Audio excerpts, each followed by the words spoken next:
اللہ کی نصرت سے ہمیں ہندوستان کے خلاف واضح فتح نصیب ہوئی۔ اس کامیابی سے نہ صرف ہندوستان کی کھوکھلی قوت کی کلئی دنیا کے سامنے کھلی، بلکہ پوری پاکستانی قوم کا سر فخر سے بلند ہوا اور مسلح افواج سرخرو ہوئی۔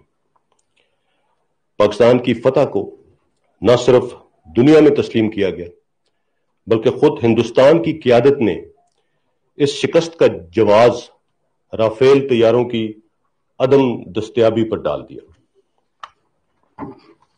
حکومت پاکستان نے ایک ذمہ دار ریاست کے طور پر امن کو ایک اور موقع دیتے ہوئے بھارتی جنگی قیدی ونگ کمانڈر ابھینندن کو بھی رہا کرنے کا فیصلہ کیا۔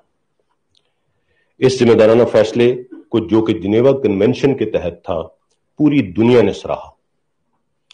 میں یہاں ایک مرتبہ پھر تاریخ کی درستگی کے لیے واضح کر دینا چاہتا ہوں کہ پاکستان نے پہلے اپنی کیپیبلٹی اور ریزالو کا مظاہرہ کیا، اور یہ فیصلہ تمام جنگی آپشنز کو مد نظر رکھتے ہوئے ایک پوزیشن آف اسٹرینتھ سے کیا گیا۔